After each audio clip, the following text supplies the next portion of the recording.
Tim Duncan episode. I'm leaving you in there for the intro, AB, because that's hard. The Tim Duncan episode is 21 episodes of the Silverback Coffee Hour. Thank you guys. Welcome. Glad you're with us. I think they call that a cold. I think they call that a cold opening. That's us hugging you guys, like Tim Duncan hugged a basketball. Thank you so much for listening to us. Like and subscribe anywhere you stream and download podcasts, whether it's on YouTube or any of your podcast RSS feeds. I feel like we messed up. Tom's kind of got the Timmy fit on though. The flannel, I feel like I messed up. I feel like I would love to know if Tim Duncan is like an OG NASCAR fan. Like, what are his thoughts on like? Well, he's a car guy, so I no, for real. It's a good educated guess. Tim Duncan, if you want to come to East Austin and our gorgeous state-of-the-art recording studio that we love so much, I think the ceilings can accommodate you. We would love to talk about the door might be an issue. Camaros and racing and just maybe basketball too. Anything else? Kickboxing, video games. Well, hold on. This is truly a cold open. Let's introduce ourselves. Oh yeah. We should probably do. The people know who we are. That's a cold opening if I've ever seen one. Yeah, that's You're true. famous. You're a celebrity. I saw you on the Twitter. AB's first viral tweet. You're the guy that never types out "I" and does the "I" emoji. That's weird, but I like it. It comes from a place of never taking social media serious. There you go. That's how we should do it. Aaron Blackerby, ladies and gentlemen. What's up, everyone? Welcome. And less viral, but still a nice guy, Zach Montana. How you doing, Zach? I'll go viral if you want me to. He will have his moments. I will do it. Do it. And me, who has never gone viral before, Tom Petrini. Yeah, it's good to see you guys. Let's not lie to the people. Speaking of which, I mean, we got a lot of great Spurs basketball to talk about on this show. Blowout win over the Clippers. Wemby's gigantic performance against Jokic in a thrilling win in Denver. The next night, another absolute banger of a game that the Spurs lost and maybe should have won. Wemby's first 100 games. He turned 21 yesterday. Happy birthday, my gigantic son. I hope you got champagne from the Champagne region of France. It's good, yeah. I'm sure Coach Pop accommodated well. Figured something special out for the occasion. Yeah. But I'm sure he didn't enjoy it until after the second game because it was like, they asked him, what do you want for your birthday? He's like, win again. And Jokic spoiled the party. That'll happen. But like, I had this vision in my head of like, game ends, high fives all around. What a great one. Wemby stuffs Jokic at the death, and then immediately he like gets in the back to tank, and like sleep mode film on, and he's just like in this like 9 foot tall back to tank. Pop him out in San Antonio. Another great game. Anyway, we'll talk about all of that in a second, but like since we were talking about like our online behavior, it's a good segue into New Year's resolutions, and for me personally, I need to scroll less. I think we all need to scroll less. That's big, yeah. Something that like really came into focus when I hung out with my nephew who's a toddler, and like they're really good with his screen time, but like I'm watching him and it's like he's obsessed with his screen. What a baby. And then I was like, oh, all right, yeah, there's a problem. So I'm currently developing an app that looks like the Twitter app on your home screen, but when you touch it, it administers a shock to an electrical collar that I'll be wearing somewhere out of sight. So scrolling bad, I think very Pavlovian of you to do that. It's science, yeah, right? If that doesn't work, I'm just gonna shift over to exclusively tweeting bangers and having my mentions be erect so that I don't have to look at what anybody else is doing and I can be completely self-involved. Fair enough. Is like the best way to use social media.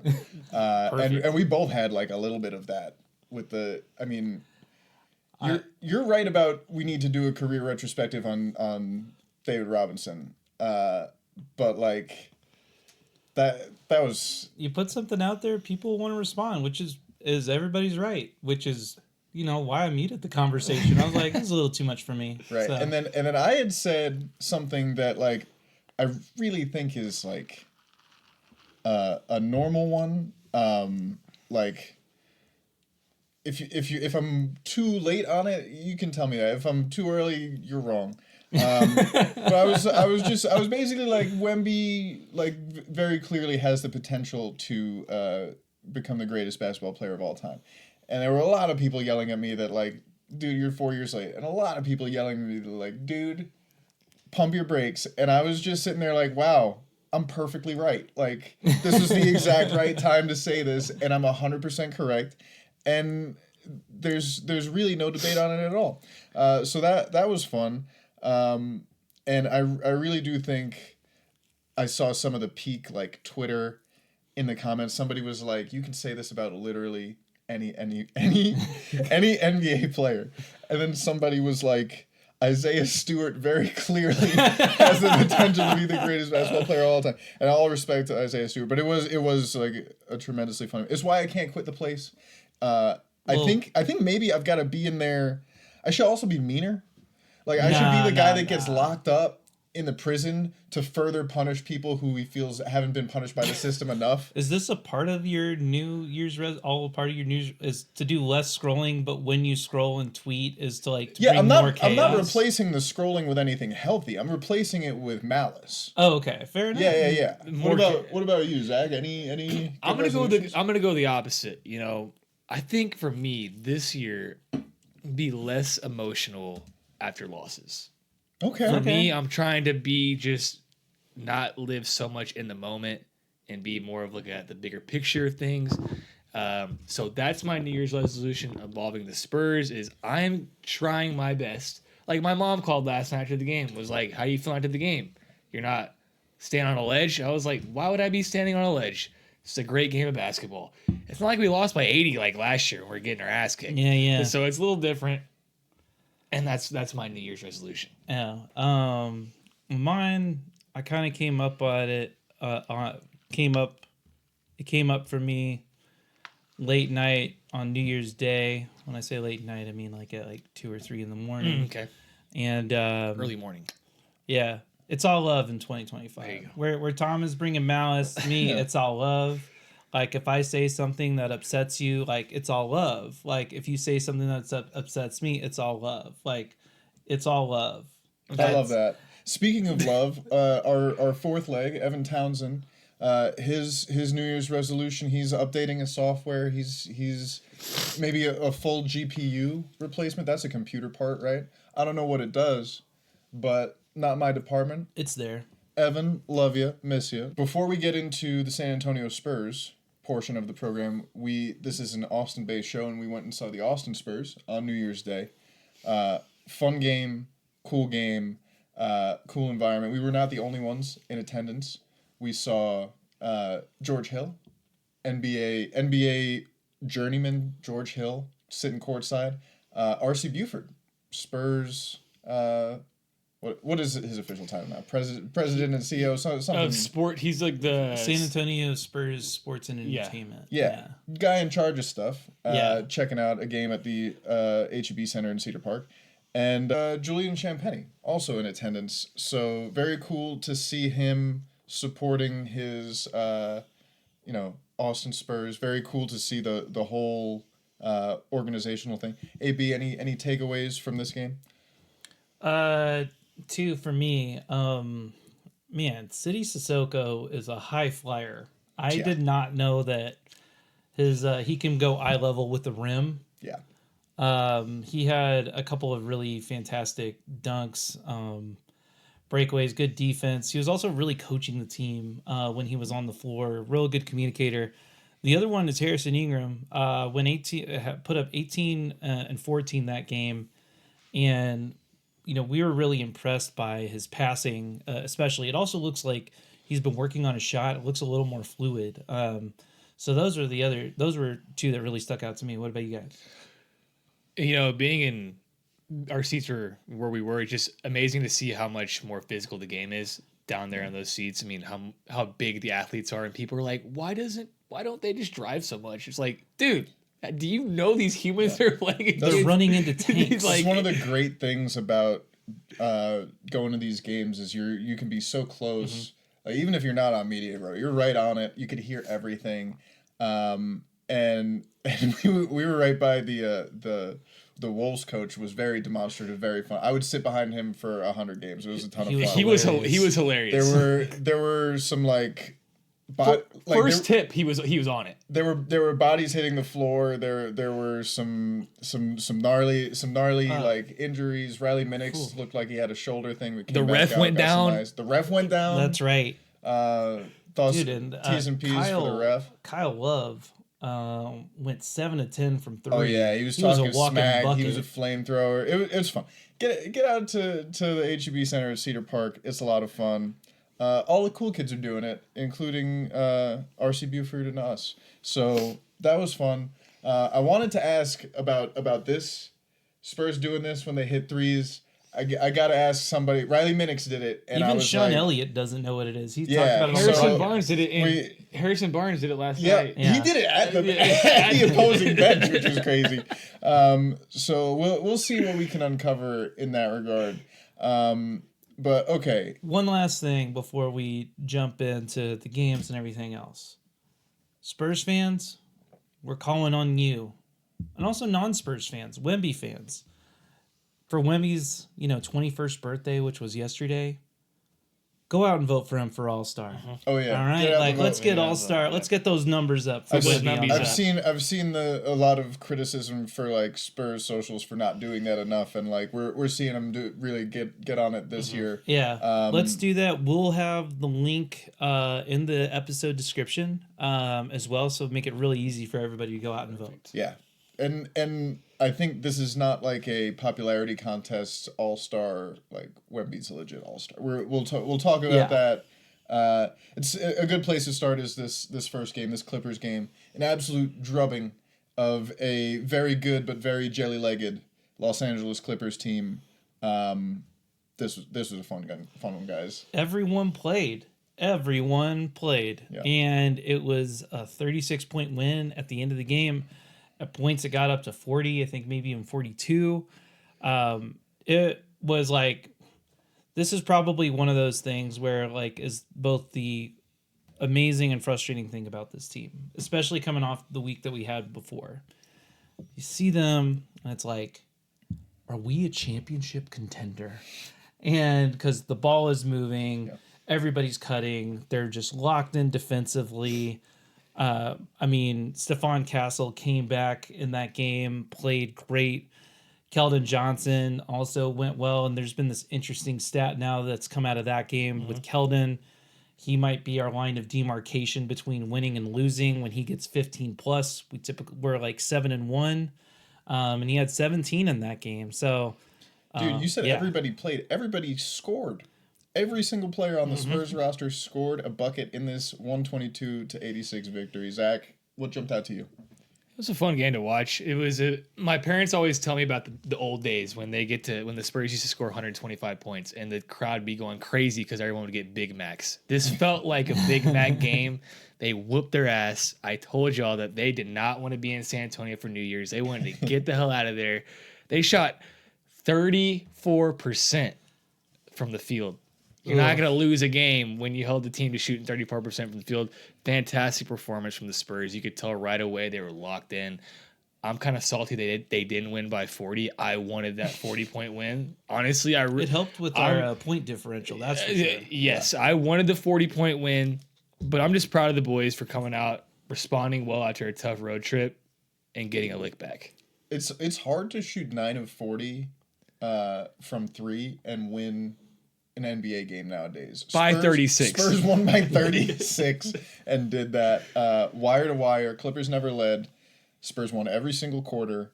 They outscored the Clippers 32-12 on the fast break and 62-8 in the paint. The best 2 points. That's just not wanting to play the game. Best 2 points of both of those. Chris Paul, who by the way, third all-time NBA steals, ripped a steal, took it the other way, lobbed it off the backboard to Wemby, against Lob City. I mean that's new Lob City. Can I laugh about that? I had some buddies come over the next day and they were like, "That was the most underwhelming off the backboard dunk I've ever seen in my life." And they weren't talking shit. It was just the fact that Wemby is so big that Chris Paul threw the ball so like Chris, you got to throw it off the very top of the backboard to make it. You got to throw it off the jumbotron to Yeah, make it interesting. You got to make it jump from the 3-point right. line. Like, it was just so funny. The cool thing about this game, I thought, was the amount of NBA impressions Wemby was doing. He had a finger roll. He had a rip-through layup like Harden. Mm-hmm. He had a mid-range game going that was reminiscent of Duncan. And then he had one of these tap-back passes out of the post to Vassell, very reminiscent of Jokic. And so then we have that. Dude, the mid-range, like you can tell he's been working with Tim Duncan on his mid-range game. He's working with what someone. a terrifying thing for 29 NBA teams to hear, and what a delightful thing for Spurs fans to hear. Because that's the one part of his game where you're like, man, dunks and threes, great. The mid-range, not there yet, but he's working on it though. Yeah. And it's becoming that thing that like, if he becomes truly unguardable every inch of the floor, I mean... Well, why shouldn't he... I mean, once again, if you're going to put a smaller guy on him in the post, it's almost like, why am I going to try to back you down? I can just catch it and turn and just find a fast shot. I think he's like seeing that. That's like kind of a theme I'd say from this week with Wemby is one, when he is recognizing the smaller defender, which is essentially everyone, but let's just say like he's looking more at like guards that are taking him on. Yep. He's calling for the ball in the post, and his game probably... unless he really hulks out, like, I don't think, like, backing him down is going to be good because there's just so much arm barring in the back. Really saw that last week with some of the more physical teams with the 76ers and the Knicks and the Timberwolves. And this week, I don't think, like, he had as much, like, physicality dictated upon him. But when he's getting that ball in the block on the post, he is just kind of turning around and, like, flick it up. Like, just don't overthink this. And there's a lot of, like... basketball traditionalists who are like, oh, he's got to pound him in the paint. All right, first of all, triple team's coming. Second of all, why put the ball where another guy can get it? We saw this in the Denver games with, and I think that's maybe a good transition to, like Russell Westbrook was giving him fits because he was trying to face up Russ, and Russ was just getting down there and picking it. And, contact maybe, but like, you probably not getting... the call, it depends. It's 50-50, and Wemby's whistle is still like iffy. And the officiating in these Denver games, the first game, 29 seconds into the game, they get a kind of cheap foul on Wemby, and it's Jokic like working for it, right? And then the second game, I think it was 12 or 13 seconds into the game, fighting through his screen. Get that out of my face, bro.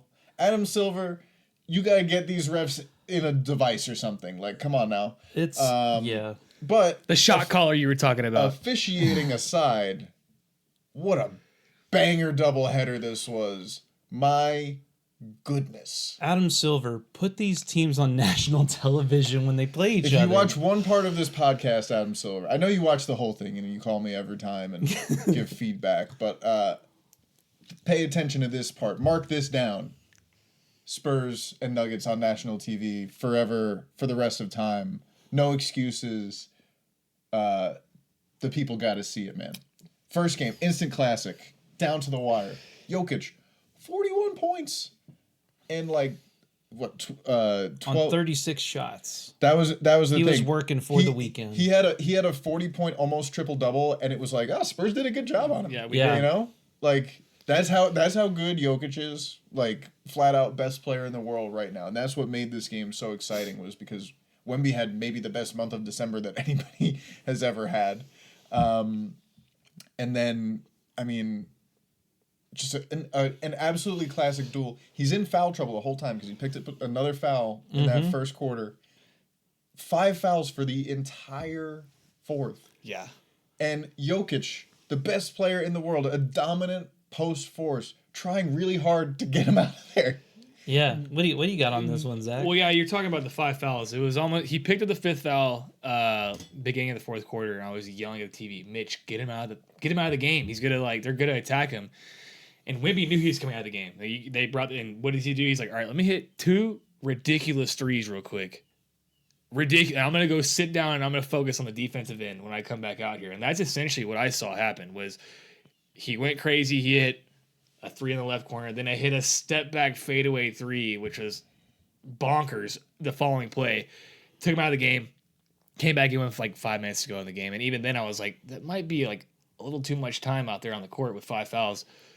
Didn't get there wasn't even a play where I was like, that's a bad play. He was locked in on defense. At certain points you could tell he was like, okay, I'm gonna like let Jokic do his thing, but I'm gonna contest. But then that final play, he really contested, and 99.9% of people in the league do not contest that Jokic fadeaway, and who does? Wemby. I would say 100% of people can't do it. Yeah. Good thing he's not from here. Yeah. Sombor Shuffle is it's a 7-footer shooting with this release point. Come on now. I do think that, we do need to give a little credit to Devin Vassell. Devin Vassell was fantastic down the stretch, made a great steal, had a big dunk that kept the boys in it. Attacked.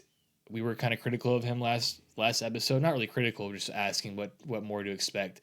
I liked what I saw from him. He was aggressive. He missed shots, but he took them. He was confident in what he was doing.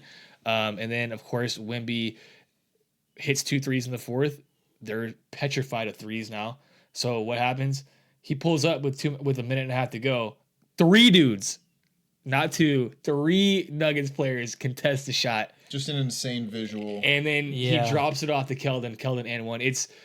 That is, to me, one of the better plays he's had in his career, just as like in the moment, accepting what the defense gives you because you've been such a dominant force all game in that position, and to get your teammates involved. It just shows the type of player he is. Yeah. I mean, I have nothing to add. Like, sorry, Devin, no, not at all. I mean, I think that it was good to see, we said, we asked the question last week, like, who's coming for the ride with Wemby? These first 2 games really saw that, like, Devin Vassell was coming for the ride, Stephon Castle, Keldon Johnson. CP3 actually hit the dagger to have us up. And then Devin got that crazy steal at the end. And I'm really glad that he just took the dunk to go with it. And it's kind of another theme this week. And, we can transition into last night's game too. Devin Vassell, finding north and south, which has been great. And he seems to have like, I brought this up before. He's a lot bigger in person than I think he comes across on TV. And he's a very wide-shouldered dude, especially with his length. And so he was cooking Jokic a few times when they were calling for the switches onto him. And I think one of the things was he knew, like, I'm faster than this guy. I can get around him. But one of the other ways that he negates Jokic is because he is so wide and has his length, is that he can put his body into him. He's had much better balance, especially on some of these landings that he's had on his layups. But he can put his body into Jokic and then flick it up or just go in for a dunk. And that's something that, like, honestly, I have not seen Devin Vassell do maybe over the last 3 years.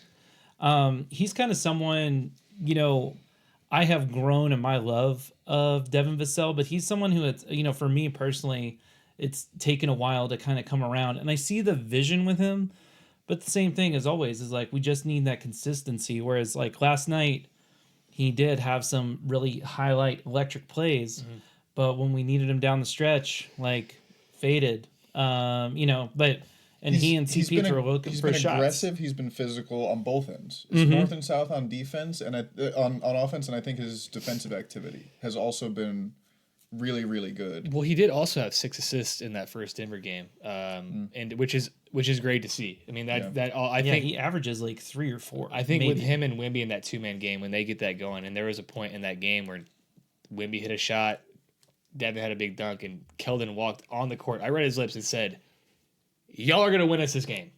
Yeah. Like this between you and y'all figure it out." Yeah. And when you're attacking Jokic in the pick and roll, he's obviously a tremendous player, but like, and his defense is better than I think a lot of people give him credit for.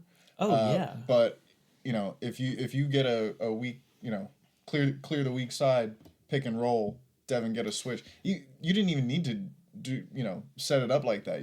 Just high pick and roll, switch, and he's so much faster than Jokic that it's an easy blow by. And the Denver defense was, I think, many times in this series pretty slow to rotate and protect the rim, and Devin Vassell ripped it down on him. And that happened a couple of times in this second Denver game, the home game, Mm-hmm.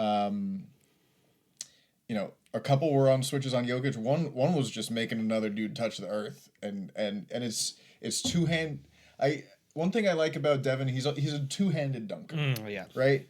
Like It's a better security when you've seen like Champagny, like when Champagny wants to put someone on a poster, he like cocks it back with one hand. Yeah. It's like just get it in the hole. yeah. Sometimes. There's not a lot of cocking back from Devin Vassell. I mean, a little cock back can be funny, it's fine, but it's two hands for safety, but not in a boring way.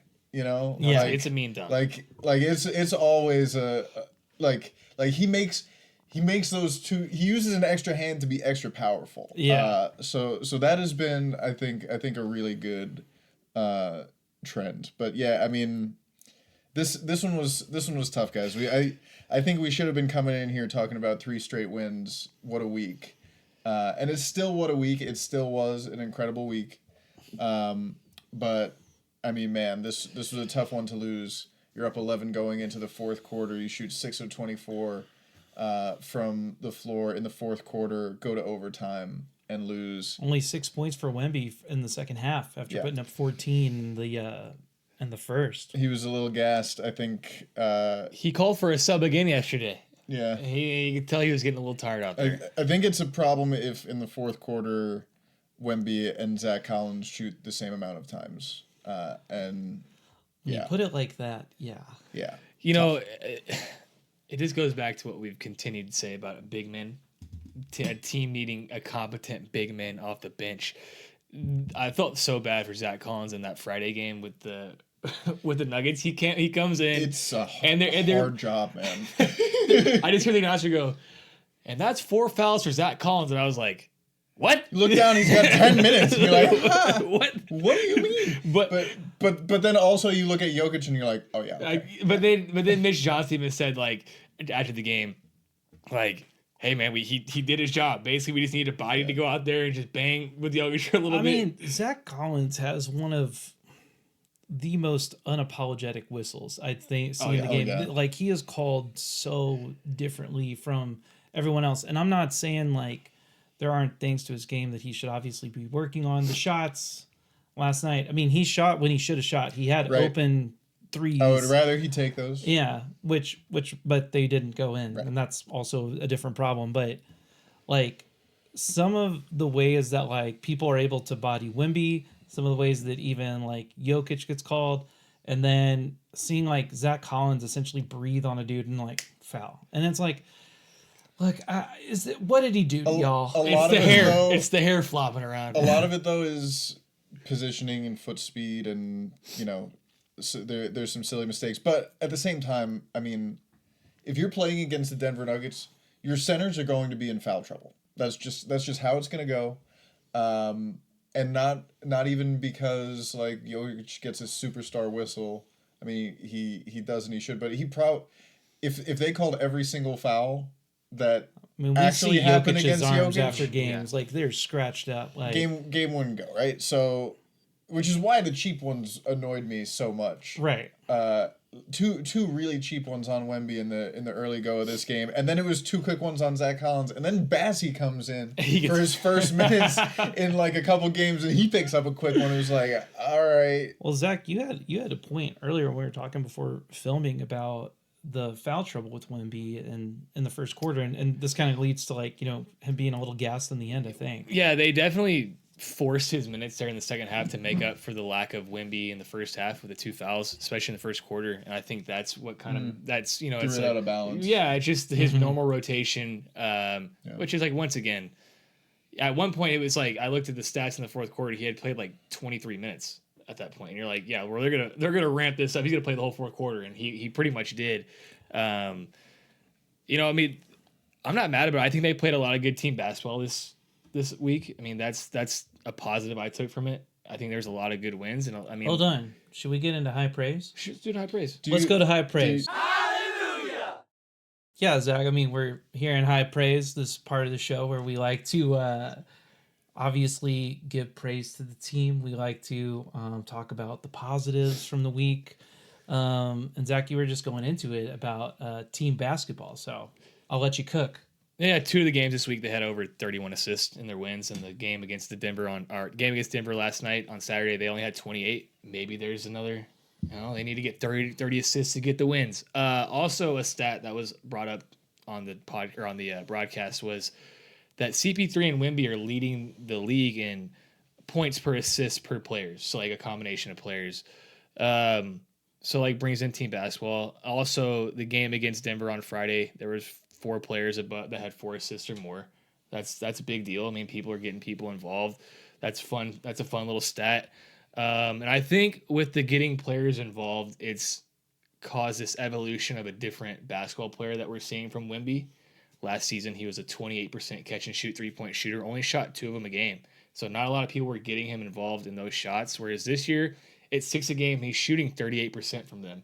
So he's up 10%. He's taking less pull-up threes than he did last year and shooting them at a lower percentage, which tells me that this team is getting people more involved with things that they do when they're not. Like, if Chris Paul's got the ball, then someone else will get involved. Whereas, like, last year, it was like, Wemby's got the ball, he's probably going to shoot it. Probably got to go up. So it's great to see that this team is evolving as a team basketball, like into team basketball, into Spurs basketball. We saw a play on Friday night where Wemby got the rebound, brought it up. The play circled around, ended up with Harrison Barnes getting an easy look down the paint. There's just a lot of good things I'm seeing with this basketball team. Yeah, I probably have something. Good research. I probably have something similar with just like, hey, great bounce back week from the week before. Even the last 2 weeks, going from a 1-3 to a 2-1 week against, it was only 2 teams, but back-to-back game, both above 500 in the playoff race. I think we showed to ourselves and we showed to the league a couple things, like we can hang with these big ones. And one of the big things that we were talking about last week that, we were like, you got to put your big boy pants on. You got to go out and win a close road game. You can't allow that to happen. Honestly, I felt like we were going to do that eventually. I did not think we were going to do it this last week. I was thinking it was going to be later on in the month that we were going to have a couple more of these, learning experiences, quote unquote. And so I was just glad to see that. I mean, Tom, when we were at the game, we were like kind of looking again ahead at this Denver series, and we're like, man, it's hard to go like 2-0 on a back-to-back against the same team. It's hard to go for anybody. And so to get the split against this team in 2 fantastic games, it's a pretty good week overall. I'm not counting this recent loss as a blowout because they blew them out, but in overtime, it was a down to the wire game. Mm-hmm. Yeah. Spurs haven't gotten blown out in 3 weeks. It speaks to a lot from last year, and we're at 18 wins already and last year we were at 22. Last year, I pulled this up because I wanted to see it. Because last year the Spurs won 4 of their last 6 games. They didn't win their 18th game last year until March 29th. I mean, it's January 5th today. It also goes to the point where, the Spurs have played 16 clutch games this season, which means the game's close. And last year, they only played 15 the whole of the season. And there is January 5th, there's legitimately 3 months of basketball to play. 40 plus games of basketball to play. That is a big indicator about how much this team has improved and how much they're playing good basketball. Yeah, 40 months and 46 games left. I mean, this team's good. 40%. Like, it's I think the thing that I kind of always said this week, especially in comparison to the season, is we got to remember as fans that progress is not going to be linear for this team. It's not going to be here's this. Now, there are indicators of progress, like that road win against the Nuggets, especially in altitude. That's an indicator of further progress. The record this year is an indicator of progress. And, once again, like you said, Zach, we still have up until April of basketball. There will be games where there's just lapses. It just happens. So, one of the things I'll kind of put out there is to be patient with this and remember to, when in doubt, zoom out and really look at what is happening with this team. This is big progress. To be at this place 4 wins away from the total winning record of last year, I was begging online. I was like, please, like, let's have losses that hurt my feelings. And now we're there. And now I want wins that elate me even more. that was I think my big takeaway from the Denver game. It was more of a personal one because like I started caring about Spurs basketball because I fell in love with a girl, right? And I'm still in love with that girl, and she doesn't watch a lot of Spurs basketball games like she went through a period of time where it was like, man, these like it hurts seeing them like this. But now, like, the game was on last night, I was like, babe, come on, like, watch this with me. And she was like, I literally can't, my heart is beating too fast. And she's like yelling at the TV, and like it brings my heart joy to know that there are so many people who are like feeling more about Spurs basketball, feeling it deeply, allowing themselves to feel deeply because you had to be kind of numb to the pain for a little bit. Well, look, we haven't been playoff/championship contenders since Kawhi was on the team. Yep. You know, like it is really cool, I think, to look back at those teams of like DeMar DeRozan and LaMarcus leading them and seeing that growth. And, you know, Derek White was a part of those teams. Like, we got to see that really cool growing up game for Derek White against the Nuggets in the playoffs. You know, that was like kind of during Jokic's beginning Paul of his ascension. Millsap, R.I.P. in peace. And needless to say, like, this is the first time in years where like we're actually in playoff contention. There is something to not just look forward to this year. There's something to look forward to for the next 5 years. Yeah. And like we got to remember that with like this team and to your New Year's resolution, Zach, about like not being so hard on the losses. Like last night I was like, look, we're not gonna win 82 games ever with Wemby. Good challenge for you though, Wemby. But you won't. You won't. But nonetheless, like this has been, last season was fun because we got this player in Victor Wembanyama where like, wow, I did not understand that the rules of physics could bend towards him. Now we're seeing a confident Wemby grow, and we're seeing the team grow along with them. So I kind of want to use that though, Tom, to transition into your high praise, because for sure, man. if I could quote Shabuzi, who Tom learned that I really enjoyed that song the other night. No guilty pleasures in AB's house. There are none. When I look at these statistics, I got to quote Shabuzi and say, oh my, good Lord. Yeah, bro. We got a really neat little confluence of things happening that make it good to look at some numbers, career. We can already do some career retrospective stuff on Wemby. His first 100 games and his first before the age of 21 at least, which came at the same time. Convenient. Spoiler alert, he's really good. So some say great. High praise for Wemby there. Also, just as a journalist, I got to give some high praise to some journalists who did a good job summing up some of this stuff. Tim Reynolds from the Associated Press, who will go into some of the numbers that he brought up here, and also Mike C. Wright at ESPN. So, starting with Reynolds, let's just look at 100 game mark points, 2,278. Wemby is the 7th player in the last 45 years to have that many points through his first 100, joining Jordan, Zion, David Robinson, Shaq, Luka, and Terry Cummings. I see 2 Spurs players on there. Yes, you do. They're good. I guess make it 3. Make it 3 now. Rebounds, 1,053. First player since Shaq to average at least 20 and 10 before turning 21. And he has more rebounds in his first 100 games than Pat Ewing and like Charles Barkley, yeah. 386 assists, more assists than any center except for Bill Walton and Brad Daugherty. 366 blocks. Only Manute Bol and David Robinson had more. And 3-pointers, 225. More 3-pointers through 100 games than Steph Curry and James Harden and Klay Thompson. Trae Young. All those guys are top 5 3-point shooters of all time. Yeah. So, That's pretty bananas. I saw some people, there was reaction to me saying, right, Wemby has the clear potential to be the greatest basketball player of all time. I will put it, I will take it a step further because I agree with the people saying I was late.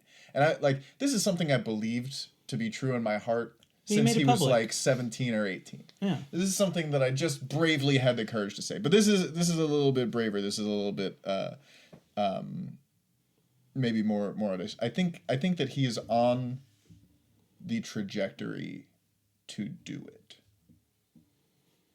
Oh yeah. I think that what he has done, I think that what Victor Wembanyama has done in his first 100 games merits us talking about it as one of the greatest starts to a career in NBA history, and also just the way that he has grown throughout those 100 games, the way that he is growing in a direction that we have literally never seen before. Well, Keldon slipped up on Friday night, and I don't know if y'all saw that clip, but we got kind of a insight on how the Spurs locker room thinks of Wemby. I've never, they always talk very highly of him, but Keldon came out and said, he said it, and he said, oh shit, I probably should have said that. So that he rephrased it, but I knew what he was saying. He said that they think that Wemby is the best player in the NBA.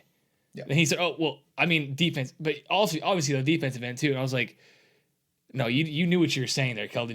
He's top. You said 5 this. MVP. He's top 5 in the MVP ladder, and he's better than Jason Tatum. All right, he's better than Jason Tatum. That's a little spicy. No, it's. For what he does on the defensive end, I think it adds up. I mean, he's holding people to 49% from the floor, and they're attempting 8 shots a game on him. And if you do the math on that, he's averaging 3.5 blocks a game. So the ones that they don't score are most likely blocks. Right. So it's kind of a crazy we had to stop keeping track of nopes because we can't count that high. There was 2 airball layups last night that players missed because Wemby was in the vicinity. Yeah, I'm just saying what I'll say to this, and in general, my fandom of basketball in the NBA is appreciate great players while they're here. Personally, I love LeBron. I think LeBron has been such a one-on-one. Mm-hmm. We talked about it before last week with Jokic. I love watching Jokic play. And I just hope, especially Tom, to these numbers that everybody's bringing up right now, that we don't take for granted getting to watch this guy, because this is, I don't have a better word for it. It is truly something special that we're getting to see with this person, and historic greatness. Yeah, and I would watch him if he was on any team. Yeah, except maybe the Wizards. But I'm really glad he's a Spurs. I thought about this the other day. I think about this often when Wemby does something spectacular. There was a 14% chance he was going to be a Rocket, and when he found out that wasn't going to happen, he was more excited than we were. Debatable. Incredible. One other thing I have to bring up is, it's always hard to compare errors, right? But we can compare minutes and shot attempts. And this one is from Dragonfly Jones. Oh, yeah, I saw this. This is great. In the first 100 games, Wemby, 3,060 minutes, 2,273 points, 1,743 field goal attempts. Allen Iverson played 900 more minutes and scored less points. Took 150 plus more shots. LeBron, 900 more minutes and 100 plus more shots. KD, 500 more minutes and just a little bit fewer shots. So yeah. That's what we're at here, is you're watching one of the all-time greats. Well, let's use this to transition to our questions for the coming week.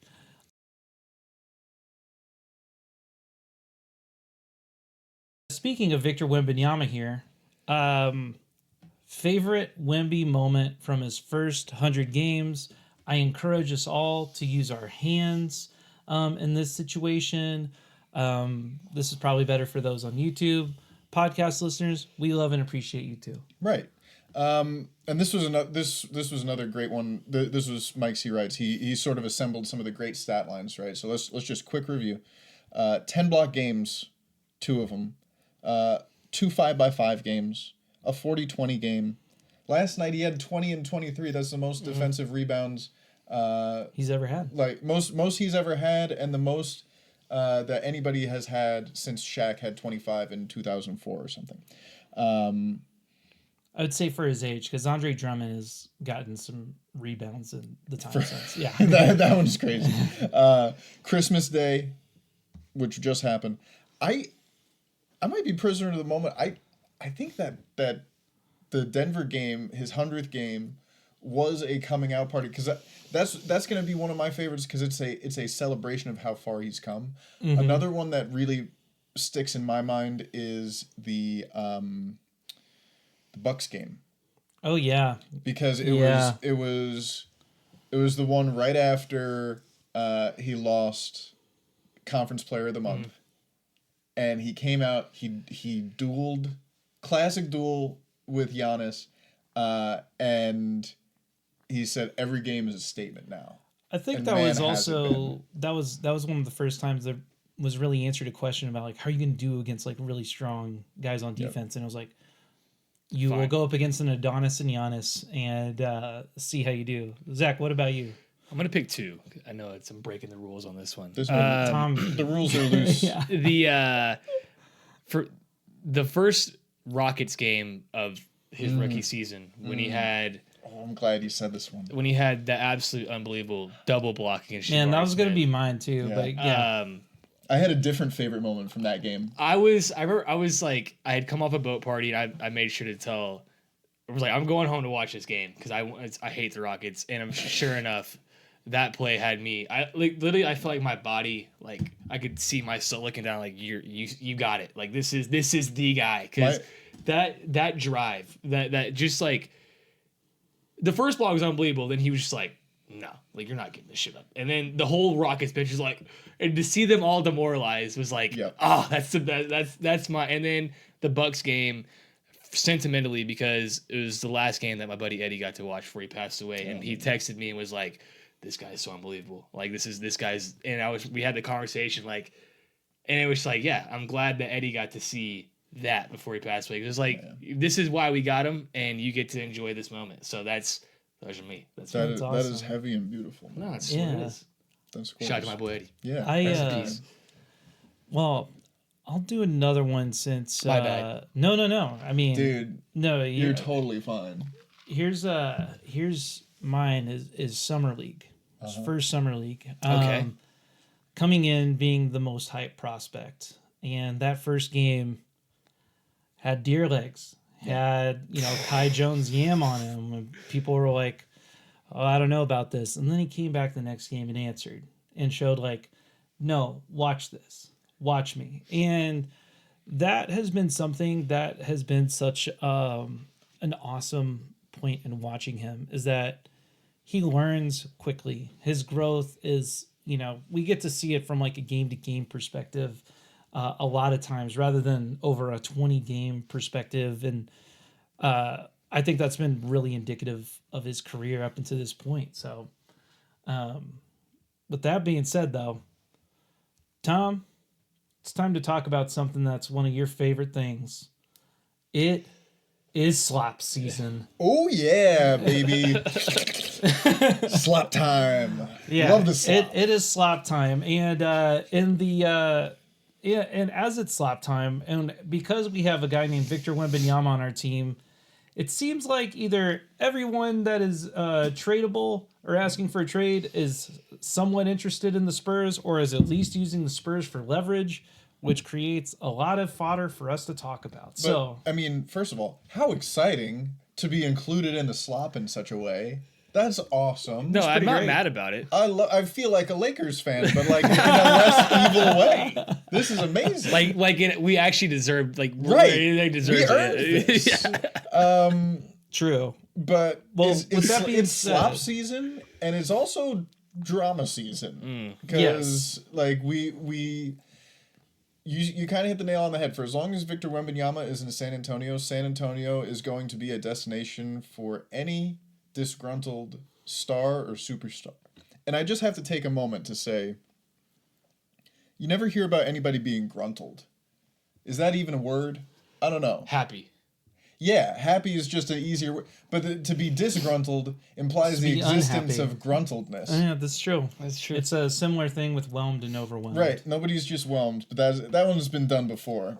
Well, I don't know if anybody's ever done gruntled. As we're in trade season, and there are a lot of names flying out there. Who is y'all's most intriguing trade prospect? I mean, you have it on the list, so I'll let you go first. I mean, for me, dude, it's De'Aaron Fox. All right, like. I mean, I'm gonna agree with you on that. Yeah, I don't know if I'd give the farm for De'Aaron Fox, but man, I'm willing to personally. I'd give up some picks for it. I'm okay with some players going with that. I mean, this guy's been a clutch performer.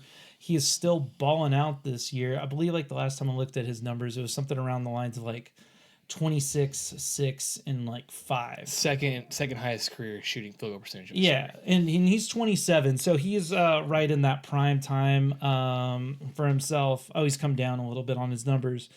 But overall, like, that's the dude who I get most excited about. One of the things we've seen, especially this last week, when the Spurs run, even with Wemby on the court, that leads to wins. This guy's a defensive menace as well. The only thing I got a little hesitant about was after the Mike Brown situation, kind of his press conference on it. Didn't necessarily like that, but also frustrated superstar in a hard environment, and they have since Mike Brown has gone away. I think they've won like 3 in a row. So 3 in a row, 3 out of the last 5. Yeah, so they're maybe putting some things together, but if I were to give up anything, like, I mean, that's like my most intriguing guy for the Spurs. I'll just piggyback off that. I think we've seen this season with the Spurs what a point guard will do for this team with Chris Paul. And Chris Paul, not to be rude, but Chris Paul is a shell of himself. I think we saw last night. There's times in games or times in full games where it's like, man, Chris's legs just aren't there. And that's not like hating on Chris. He's an older point guard. And he's done 6 great. foot, 39 years old, and playing in the league still. Like, and he's done great for what he's doing. And like, I got to give credit where credit's due. I think, with when you bring in a player like De'Aaron Fox, once again, 3-level scorer, a lot in his athletic prime, unlike Chris Paul. And we've seen what Chris Paul can do with Wemby. Can you imagine an actual point guard in his prime that, okay, you're gonna sag off Wemby, I'm just gonna fly 1,000 miles an hour into the lane. Yeah, I mean, that's the dude who I would be like, man, that gets us. If we did it this season, I think we're a playoff lock. If we do it next season, we're top 4 in the West. I think personally it makes more sense to do it in the offseason to let Chris kind of let this, because what happens to Chris Paul when you do that trade? I mean, that's kind of the way I look at it. I think what happens to Devin Vassell if you do that trade. I think this is why I'm not getting into names or players that need to be traded. That's not. I'm just going to say that there's a player that would make the team better, and it's just De'Aaron Fox. I think it's pretty simple. Yeah.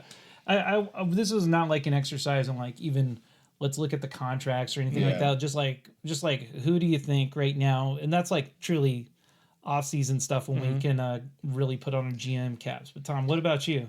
Yeah, you want Jimmy Butler? Dude, somebody asked who's nastier when they want to leave a team, Harden or Jimmy Butler, and dude, it's Jimmy. It's Jimmy for sure. You think so? Yeah, Jimmy's more direct with it. Yeah, Jimmy which I belittles respect. people As a New Yorker, I want the disgruntled superstar to be yelling at everybody and like screaming at everybody in practice, making it very clear. I don't want you showing up in like, with towels wrapped around under your warm-ups and like, no. I don't want either. Fair I don't think Harden's available, but I don't like, but you know what I'm saying? I think it's a good sort of litmus test and a good lens to look at like what should the Spurs be targeting, right? And I don't think it is a guy at this stage in the offseason. Yes, go get Harrison Barnes. Go get Chris Paul. even if they're not in their athletic primes, right? Mm-hmm. You're talking about guys who can make an impact with their guys who have made everywhere they've been better. You know, guys who can impart wisdom and not be a distraction, not get paid a ton of money. Yeah. Right. So I don't think that Jimmy Butler is like if you think you can win a title this season, you're just a Jimmy Butler away. Go get them. Spurs, I don't think are a Jimmy Butler away. No. I think you're right that they're maybe a De'Aaron Fox away from being like a completely unstoppable offensive machine. But for me, I think more.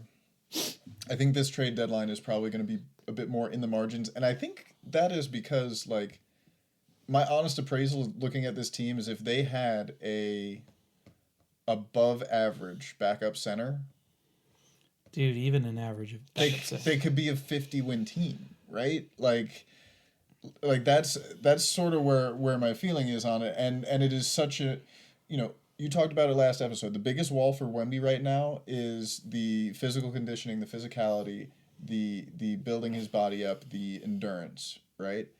We got to think about this also. Sorry to interrupt, but think good. about this from like a numbers perspective. Got 48 minutes in a game. Need Wemby to be out on the court for 38 of those, essentially.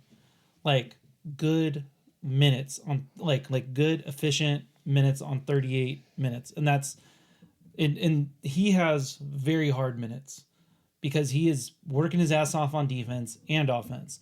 A lot of the guys that we see, and especially in the latter, like maybe with the exception of Jokic, just because of like the nature of his game, they're also like they get to like sag off a little bit on defense or something like that. So he's got to figure out how to get there. So what we're asking for from even an average level center play is give us 10 minutes. That's 5 minutes each half of just saying, hey, the wheels are not going to fall off the bus. Yeah. The thing with, I think maybe Wemby's minutes might be like ideal around 35 minutes. They probably are. And like that's so if you can trust that backup for even longer. And that's what I think the issue is. There's no backup to trust right now. Whereas like if you had a Jonas Valanciunas where it's like, yeah, I can trust this guy out there for 13, 15 minutes and then give Wemby probably very plug and play with our system too. I mean, and even to go even further on this, Wemby's such a stretch player right now. There are times where you could get by with it. Maybe, I know we saw it last year when Wemby's shooting percentage wasn't as great, and a lot of his stuff is pull-ups. Or a lot of his stuff is a lot of off the catch and shoot. You could get by with having two big dudes on the floor for a little stretch if you need to get rebounds or you another need team goes big, right? I mean, imagine like a Wemby Jonas like pick and pop situation. That man knows how to throw his body into people, right? Like, and so I think I think there's just a way to get better. I mean, there's always a way to improve a team, and it's definitely that is the position. I think we're going to talk about it until the trade deadline, fellas. And I think that at this moment in time, we're more likely to see a smaller move in the margins. I think it's become very obvious that is like that is the whole to play, and it's something that you brought up last show that I thought was really good. It's like this team has improved so much to where like last season it was like even with Wemby there was a lot of just like everything is rough everywhere, and now it's like the team is good enough that you can see where the holes are.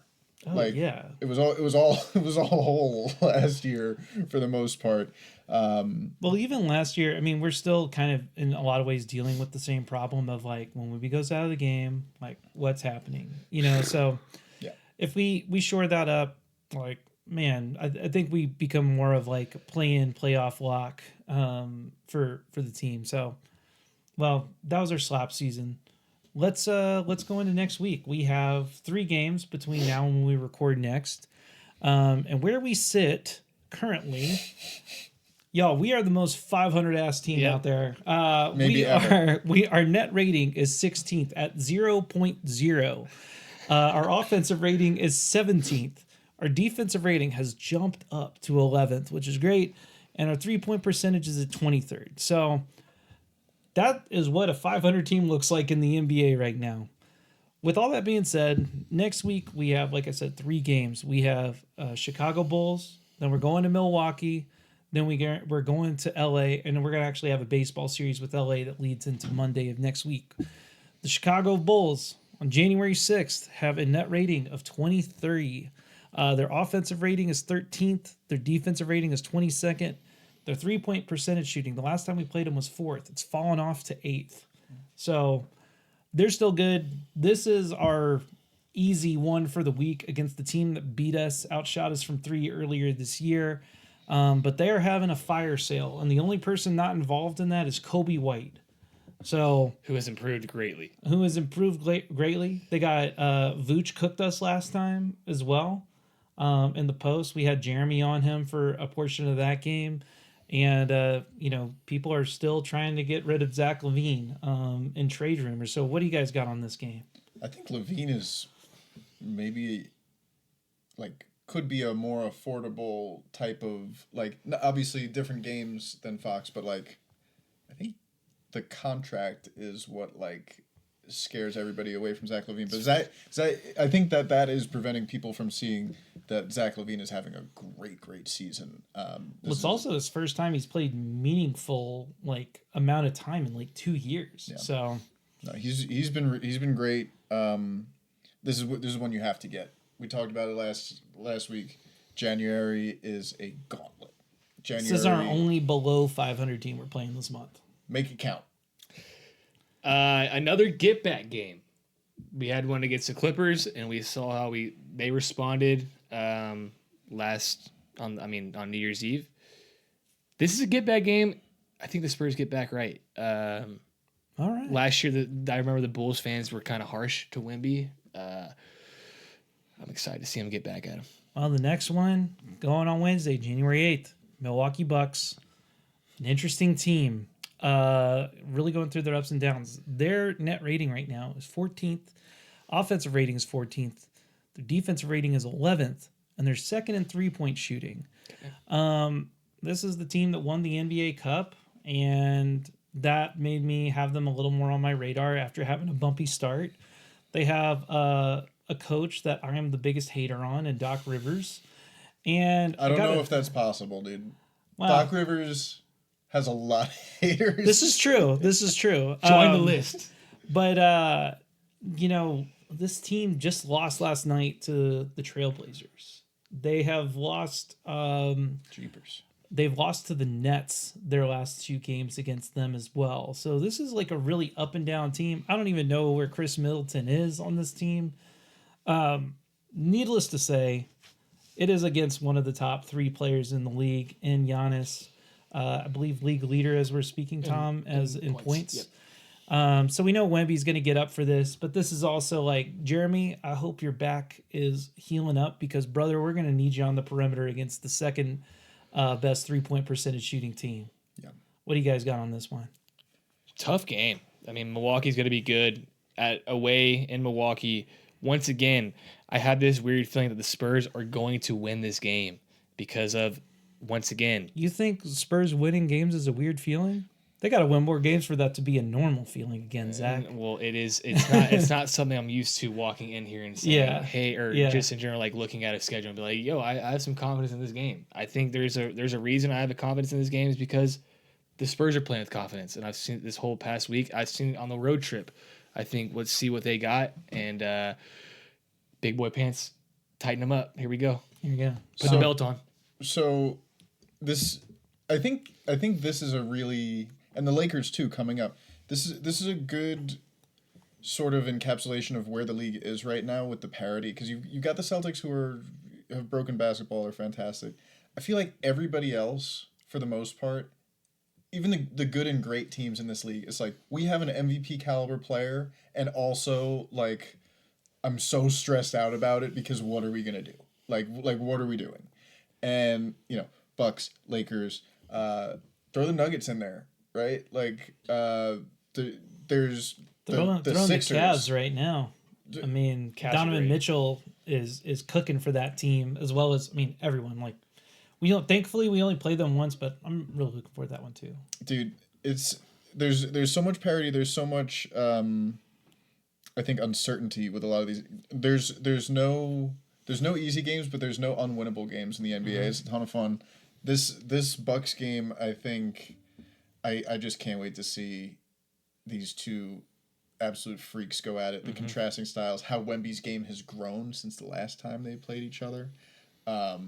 This is going to be a really fun one. Watch for Giannis getting downhill on Wemby this time. Yeah. He's developed a little bit more of a mid-range shot, so that is going to bring Wemby out a little bit more. And I think Giannis is going to really test Wemby's core with that. Yeah. No, it's beefy Yep. boy. Yep. But their perimeter scoring is what I think Giannis is the big one that you're always most scared of, but then you see hold on. They got some snipers out there. Brooke Lopez. Including Brooke Lopez. Yeah. What else is new? Well, then you just mentioned them as, one of these teams. This team, the Los Angeles Lakers, one of the most hated rivals of the Spurs. We're going back to LA, going back to Cali. Baseball series with them that'll kick off on Saturday night against them. And the Lakers right now, their net rating is at 18th. Their offensive rating is at 11th. Defensive rating at 21st. And three-point shooting at 18th. But they're putting something together. Just made that trade for Dorian Finney-Smith that seems to be paying off as they've won 4 of their last 5 games. So we will see. There has been a lot of rumors, especially in them in slop season, as there always is, about what they're making potentially more moves. But man, the first game that we had against them, that cup game, that was already a classic. I want to see once again the growth of this team. This one in Milwaukee, to everybody's point, is a toss-up. I don't know yet. Once we get to predictions, I'll throw something out there. What do you guys got on this one? The Spurs players are probably enjoying life right now. They spent a whole week in New York for Christmas, and now they get to spend basically 5 days in LA.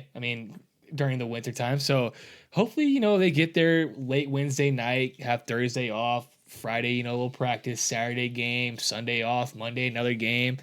But, getting in the LA sun, getting well rested, Cali vibes. I think they get one of these games in LA. I don't know which one it is, but I think they get one of them. Yeah, let's predict the whole road trip. I feel like that because they got the Lakers again. I think anytime you get to see Wemby play a great positional matchup or an all-time great, both in this one. Must watch, and you get both. Provided LeBron and AD both play, it's just and you can feel how special this is, right? I wonder if during those few days in LA, like Bron and Wemby spend some time off the clock together. We're gonna get a tweet. Do some where's the best place to surf in LA? It's gonna be Wemby ripping waves. Yo, that would be so funny. The picture of Tim Duncan on the boogie board just popped into my head, like I can see it, like it's a TV screen in front of me. But dude, I need to find a 7.5 wetsuit. Where can I find that? I don't think they make wetsuits that big, and I don't think they make surfboards that big. But we'll see. They're on boards. Get them on a paddleboard. It'll be all right. Yeah. So that's something I'm looking out for. I think that these games are always fun because you can tell that LeBron, it's not just Wemby that gets up for, like everybody gets up to play Wemby. Like it's not just like he's a guy who adds to the box office everywhere. And, absolutely. And I'm excited to see who shows up to those games in LA. This is going to be a fun celebrity row. Saturday night, definitely people get showed up. Saturday night, yeah, that's true. Showtime, baby! Like, come on now. That's tight. Must watch. Also, TV. that game on Wednesday is a national broadcast game. Oh, on ESPN. Good to know for people that have a hard time. Everybody does, but another conversation for another day. Let's get into predictions. You want to go just the whole road trip, Tom? Yeah, 4 games. We'll go 4 games. Yeah, and then we'll have that Lakers game on Monday. We'll record before then, but Bulls got to win it. Bucks. I feel like I just have a feeling Milwaukee gets this one, but it's gonna be a classic. And the Spurs get the first one in LA, lose the second. Okay. So we'll call. You're gonna go 2-2. We'll call it 2-2. I think there's a very good chance they go 3-1. I think they go 2-2 as well. For some odd reason, I think it's gonna be the Milwaukee game, and I think it's gonna be one of the Lakers games. I think for some reason that Bulls game just makes me feel like their eyes You are think they're that's a focused. trap game? They're focused on the big game on Wednesday, national broadcast game, and then 2 in LA. It's happened before. Call me the prisoner of the moment. I'm going 3-1. All right. Okay. I'm feeling good about this. I feel like we're really seeing some cool growth with this team. And while once again it's not linear, I'm gonna be on the positive side because in 2025 it's all love. It's all love. That's what I was saying here. Last week predictions, Tom went 1-2 and Zach and I went 2-1. And we were right. Yeah, I mean, so I was gonna say 2-1, but then you guys said 2-1. I didn't want to copy you guys. always I think excuses. you were the first one. No, you were the second one. Semantics. Well, we've reached the conclusion of episode 21. Like Tim Duncan, I felt like we stuck to our fundamentals really well and could still take some wild shots. Yeah. So I really like that. Tom, what do you got to say to sign us off today? Don't say what you said last time. Okay, sorry. One of Dale Sr.'s Monte Carlos, Wrangler one, is going to be up for auction January 19th. If any of the wealthy benefactors of the Silver and Black Coffee Hour want to get it for me, I'll learn how to drive it. Perfect. Zach? Enjoy your week. We'll see you next week. Yeah. Hey, It's it's fun all as love. mine. Yeah, you're asking people to buy you a car. I mean, I can't do that. I can't follow that one. That's up. true. You don't copy There's a me. house on the end of my block. Can you buy me that one? That seems ridiculous, Zach. I guess if we're asking people for stuff, Yeah, go for it. I'll just Why take money. Like you can give me any Cold amount. hard cash. Yeah. It's the most thoughtful gift, really. If everybody that saw my tweet that went viral gave me $1, I would really love that. So You would be on I think you vacation. just cracked the code to financial independence. just give me $1 for every What- view. To view Well, my then- tweet, it's $1 to view my tweet. Yeah. We should do that. I should start charging on. I should block There you everybody go. and charge on blocking fees. There you go. That'll bring the toxicity. Into Be as the toxic There as we go. possible. Then block everybody. And then be even more Charge them toxic. to look at me. Yes. Yes. You know cracked what? the code. With It's like your that, own go friend. Spurs, go. We'll figure out our financial situation.